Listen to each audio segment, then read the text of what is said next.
Hello guys, chúng ta pan trong căn số nôm chỗ lệ thì mình đang phun to Father's Day à, to gift kamu lo ham katia lam dan a piece of paper neo khát kan muốn ka chaten ni khát class 1 hin khát kai me le neo amani yang hin gift hi in bol dan hin paper la neo khát na chú chung là gift zong ima cha yang bol lo ding hi lo le pi adang nang entertainment yang thu boi to thu kho to kiti hin ahin la kidang sanin macha entertainment langa hi Father's Day, Mother's Day, kai po Children's Day yong entertainment langa hi ai lo le give kiti lang pi lo dinga ka giel thau hin ai bang chon chapang long giel chu ai cho hi give lang ho ki giel lo wanga chu ma ho hin give time mana a piece of paper. Let's see. Chị piece of paper neo chắc này thì lần gì quá na Father's Day gì phải ăn tiệm căn sim lại đúng guys khá vì ông gã sim độ là phải Happy Father's Day. Happy Father's Day, Father. You have been taking care of me and my mother, sister, and all of us. That you Father, no. Father, you have been taking care of us for too long since I cannot get you a gift. This is your gift. That you, Father, give that to you, Father. Did that, Happy Father's Day. Proverbs chapter 1 verse 7. The Lord is the beginning of knowledge, but fools despise wisdom and instruction. Happy Mother's Day. Happy Father's Day. See guys, chỉ coi cô na kamu ham tia let's give here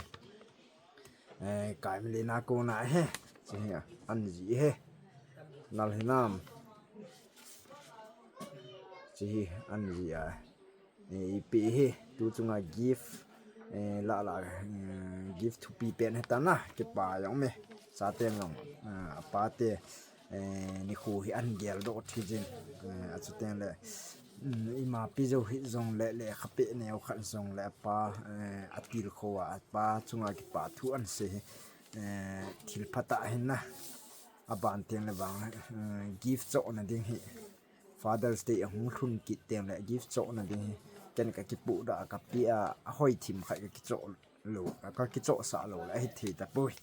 a chu tem le ma ho ni khuting yong le hin i pi khan pi dam wang ke hi lai hi ya chu ka ve chu sim thla na khat ga ki ni mai hin na tu na ka chanu neu nu nem choi hai cho choi ama lo gift khat in pikin in ong chong hin na sim ki du hey guys ita bang ham tilana hindi chi hin ama jong hin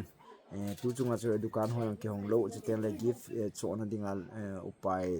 lo chu ten le va le na dj nga yong thu boi je na he a hi ta je na chu a piece of paper neo cha khat ma hi ama jong ti an je he tam na hoi the jing in chapang class 7 sim bet hin ai wang ma jong ge kho na ni ta pa te ngai lu na sal pa ngai lu na sal ha ma jong gift na sa ta hoi ta khan hin pi kin hin na che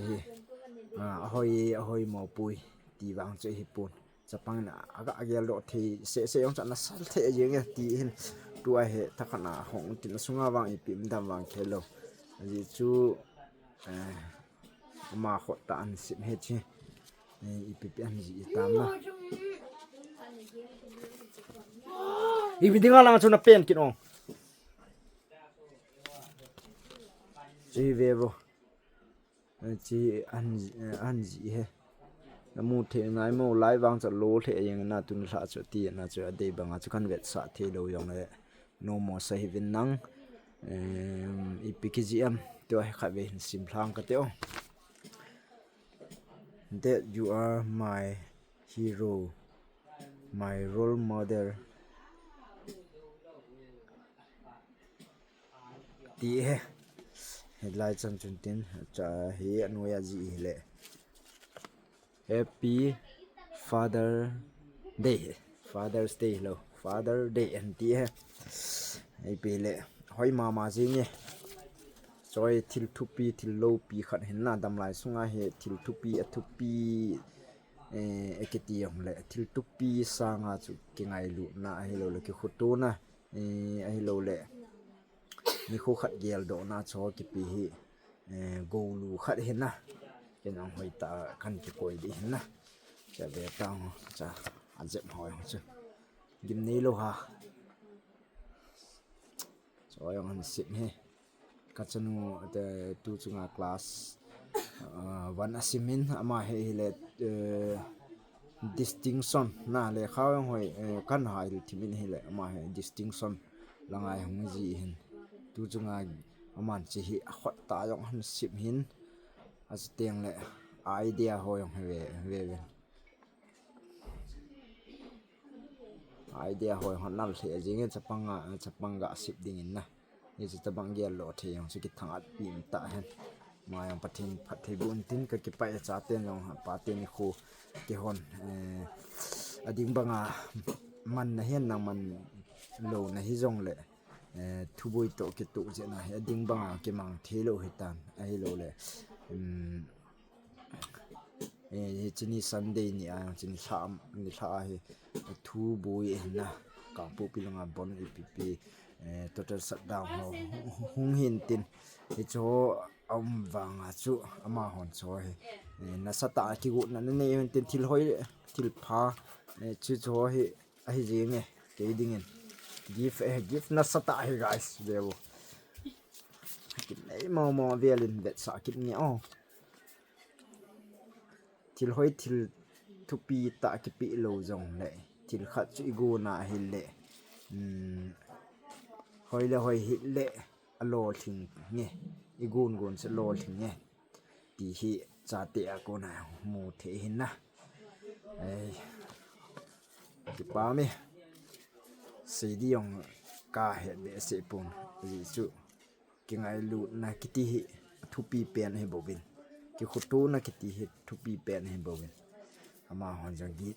ipi na chung chu na ama hon tam the wen nang a chu ten phat the wen nang le kha het na ayong